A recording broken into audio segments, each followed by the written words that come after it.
ইমাম গাজ্জালী রহমতুল্লাহি আলাইহি বলেন, সমস্ত প্রশংসা ওই সত্তার, যিনি মৃত্যু দ্বারা বড় বড় জালেম অত্যাচারী লোকদের ঘাড় মটকায়া দিয়াছেন, উচ্চ মর্যাদা সম্পন্ন বড় বড় বাদশাদের কোমর ভাঙ্গিয়া দিয়াছেন, বড় বড় ধনভাণ্ডার মালিকদের আশা আকাঙ্ক্ষা খতম করিয়া দিয়াছেন। এই সমস্ত লোক এমন ছিল যাহারা মৃত্যুর আলোচনাকে ঘৃণা করিত, কিন্তু যখন আল্লাহ তাআলার ওয়াদা মৃত্যুর সময় আসিয়া উপস্থিত হইল, তখন তাহাদিগকে গর্তের মধ্যে ফেলিয়া দিয়াছে, আকাশচুম্বী অট্টালিকা হইতে জমিনের নিচে পৌঁছিয়া দিয়াছে, বিজলি বাতির আলোতে নরম বিছানা হইতে কবরের অন্ধকারে পৌঁছাইয়া দিয়াছে, গোলামবাদীদের সহিত খেলতামাশার স্থলে জমিনের কীট পতঙ্গের মধ্যে ফাঁসিয়া গিয়াছে, ভালো ভালো খানাপিনার মধ্যে আনন্দ উপভোগের স্থলে মাটিতে গড়াগড়ি খাইতেছে, দোস্ত বন্ধুদের আসর মজলিসের স্থলে নির্জনতার ভয় ভীতিতে গ্রেফতার হইয়া গিয়াছে। এইসব লোক কি নিজেদেরকে মজবুত দুর্গের মাধ্যমে মৃত্যুর কবল হইতে বাঁচাইতে পারিয়াছে, অথবা উহা হইতে বাঁচিবার জন্য অন্য কোনো পথ অবলম্বন করিতে পারিয়াছে?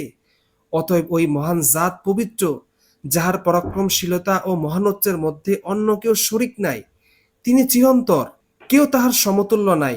কাজেই প্রত্যেক ব্যক্তিকে যখন মৃত্যুবরণ করিতেই হইবে, মাটির সহিত মিশিয়া যাইতেই হইবে, কবরের কীট পতঙ্গের সাথী হইতেই হইবে, মুনকার নাকিরের সম্মুখীন হইতেই হইবে, জমিনের নিচে দীর্ঘ সময় থাকিতেই হইবে, উহার অনেক দীর্ঘ সময়ের জন্য ঠিকানা হইবে, অতঃপর কিয়ামতের কঠিন দৃশ্য দেখিতেই হইবে। উহার পর জানা নাই যে জান্নাতে যাওয়া হইবে নাকি দোজখের ঠিকানা হইবে। কাজেই অত্যন্ত জরুরি যে মানুষ সবসময় মৃত্যুর চিন্তায় চিন্তিত থাকে, উহার আলোচনায় লাগিয়া থাকে, উহার প্রস্তুতির মধ্যে সবসময় মশগুল থাকে, উহাকে প্রত্যেক জিনিসের উপর গুরুত্ব দিতে থাকে এবং সবসময় উহার আগমনের অপেক্ষায় থাকে। কেননা উহার আগমনের কোনো নির্ধারিত সময় নাই, জানা নাই কখন আসিয়া যায়।